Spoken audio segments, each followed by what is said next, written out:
let's talk about the accusations. Back in the day when I worked for the Internal Revenue Service, I was a tax collector, a revenue officer.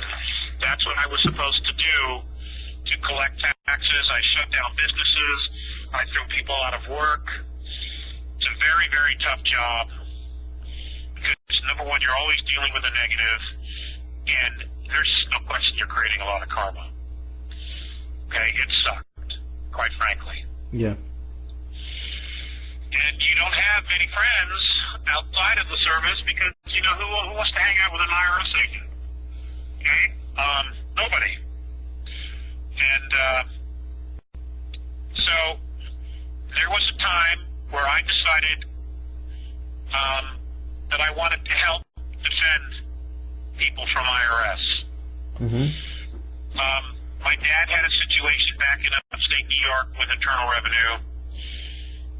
And my dad he's deceased now. He died in '98. He's a really good man.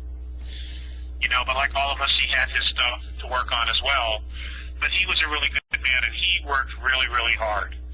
He had a huge family to support, a lot of children, and he was doing the very best he could. And he got into some trouble with IRS. And right off the bat, they treated him like a criminal. And I got really pissed off. So a lot of that had to do with how they treated my dad. So I went to the other side of the table. Okay. Now, I want you to be aware of the fact that this was back in 1985. Mm-hmm. I was the first revenue officer, tax collector, to literally go to the other side of the fence and help represent people in front of IRS collections in Los Angeles. Okay? I was the first one to do it. Yeah. And I was a tax collection consultant. And what I did was I went door to door to law firms, CPA firms, tax accounting firms, PA firms to offer consulting, how to deal with IRS collections. Because you can't go to school for that. The only guys who know really how to do it are revenue officers, because they're the ones given the training. So what I did was, I started doing lectures, teaching law firms, accounting firms, how IRS collections does it. Mm-hmm. Well, they hated me. IRS, the LA district, the senior management of IRS district in Los Angeles hated me for doing this because I was pulling back the veil. I was showing people, here's how you can defend yourself. Here's how they gather information. Here's how they find it. Here's what a revenue officer's caseload looks like. Here's what he does. Here's how he gets your attention, et cetera, et cetera, et cetera. And they did not like me. So, I was exposing the fear tactics and the mind control that they use. You notice how between February and April 15th, you hear about all these big names getting busted and getting arrested. They do that on purpose to scare the crap out of you. Yeah. Okay? I'm not going to get into the actual legality of IRS, the tax law, other than to say it was not properly ratified in the House of Representatives. It was not. Mm-hmm. But that's for somebody else to deal with. I hit a lot of brick walls, standing up for the underdog. So, to address the current accusations against me, I had many, many clients at the time. At the time that I got into trouble with IRS, I had at least 10 or 11 things going on with clients. Yeah. None of them positive, by the way. And I was usually, when I was brought in, it's when all else failed, and they were seizing, or they had seized.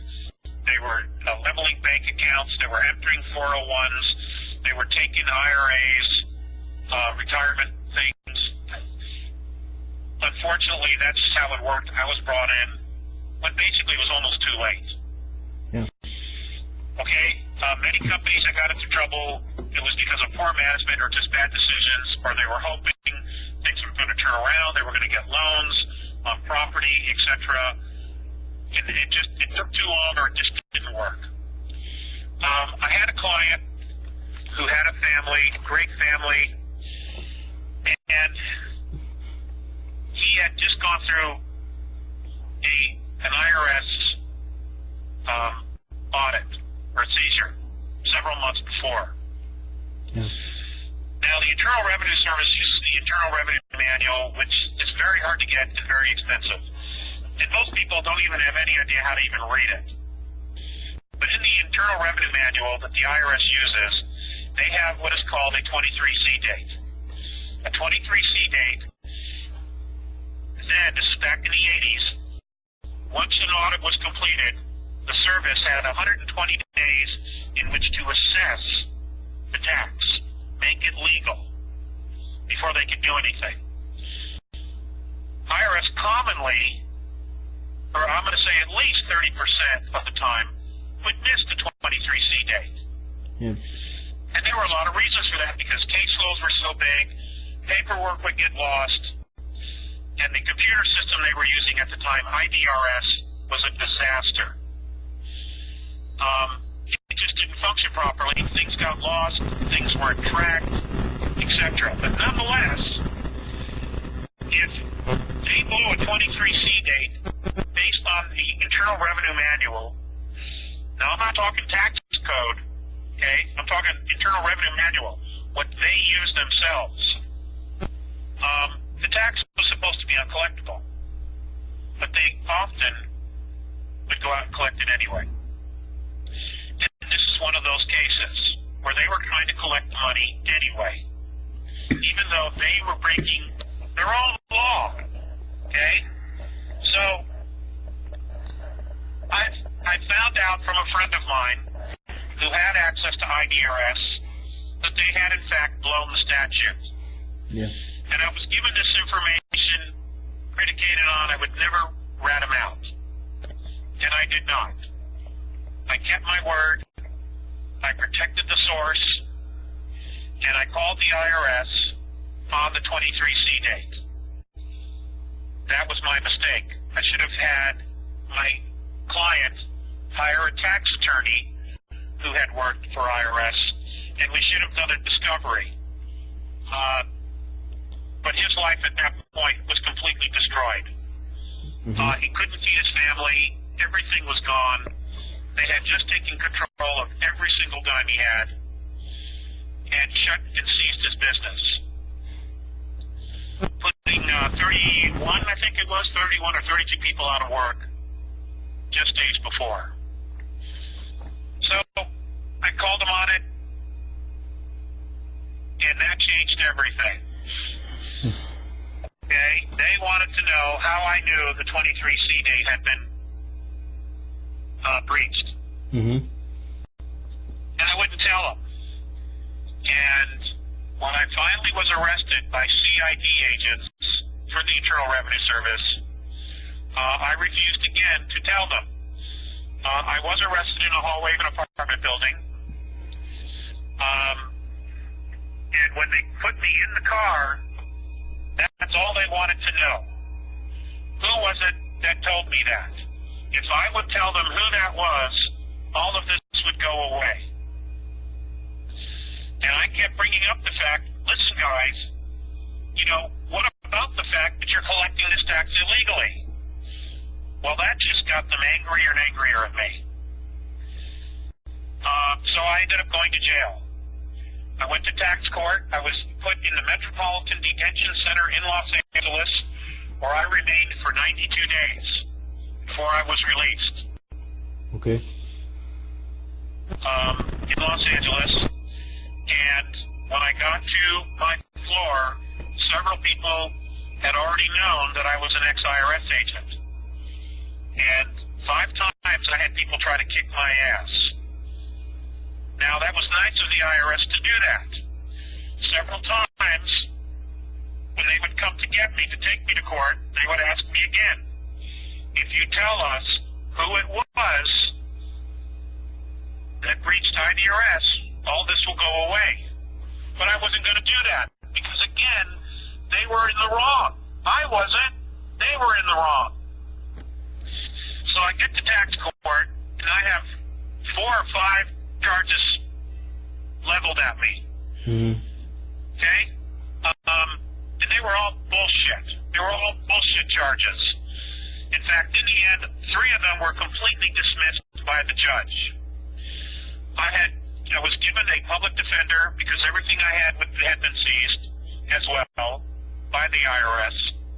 I had no documents, no records, no checkbook. I had nothing but the clothes on my back.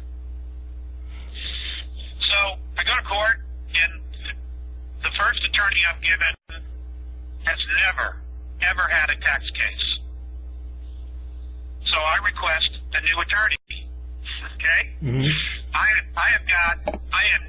am waist deep in alligators, and I have a 3,000-pound gorilla pounding me on the head, and they give me a public defender that never had dealt with a tax case. So I asked for a second one. I get a second attorney. The tax court judge gives me another attorney.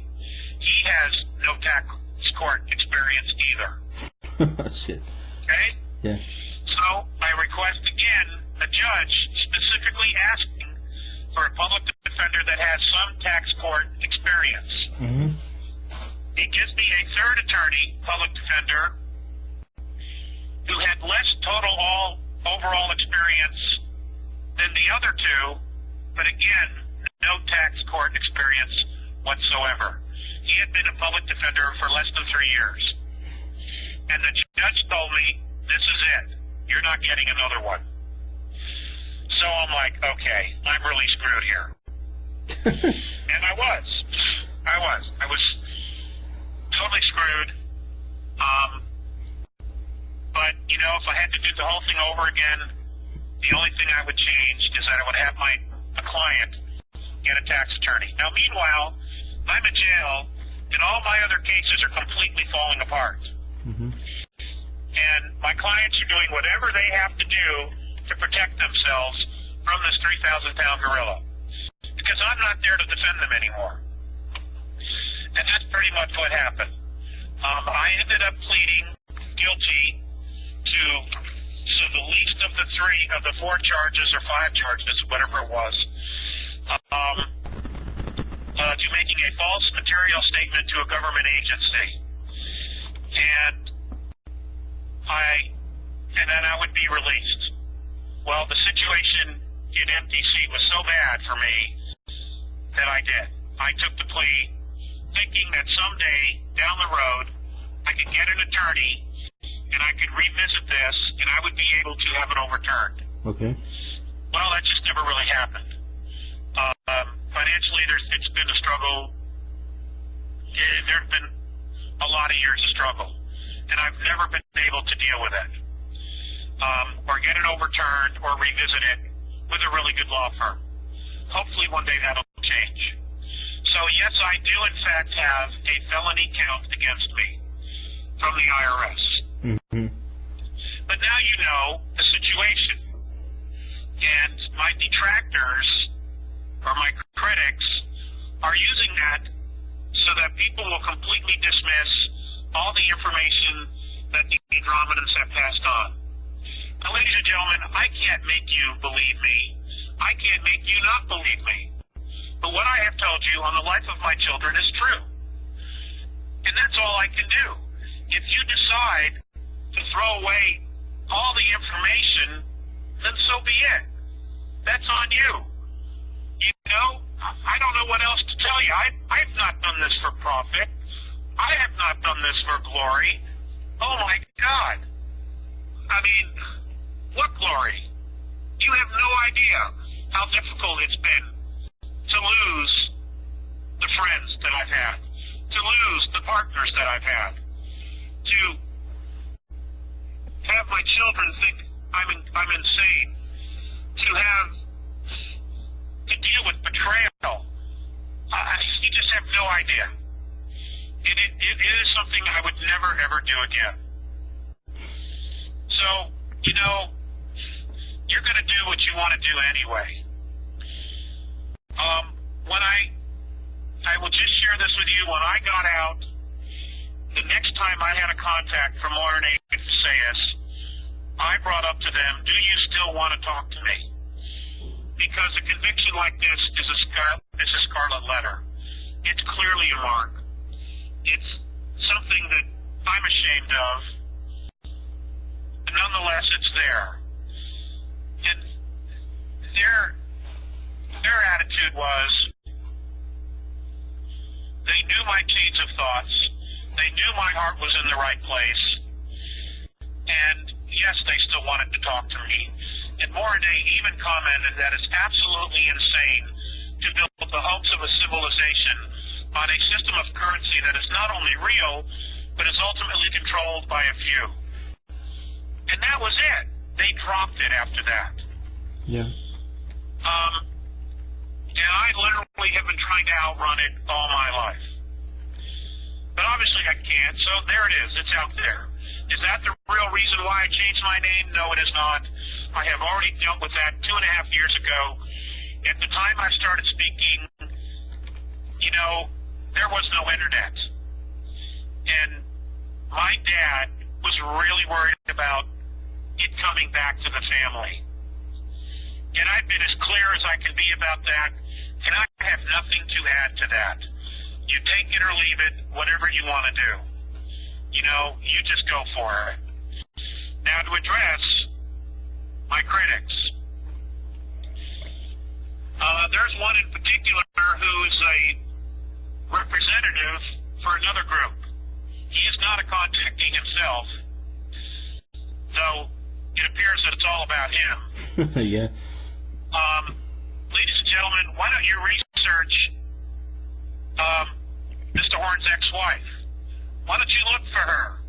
Why don't you find out what happened to her? That should be very telling for the type of character you're dealing with. There's also a woman going around stating that she's my ex-wife. She's a liar. She is not my ex-wife. She claims to be a Catholic. She practices black magic. She does pentagrams. She puts spells on people. She puts on this persona that she's this wonderful, wonderful woman. No. Don't go there. And then there's the other person. We all have a past. Yeah. You know, we all have a past. And he has a past, a drug bust, and I'll just let you figure out who that is. But does that make them all horrible people? No, it does not. You know, what drama? I mean, it is all such drama. And it all takes away from what's really important, and that is the liberation of humanity. Not only physically, but spiritually and mentally. Yeah. Ladies and gentlemen, that is what we need to be focusing on. Mm-hmm. Every day we need to be focusing on what can I do to not only free myself from the dogma, from this prison, okay, but spiritually, what can I do every day to free myself and help free humanity?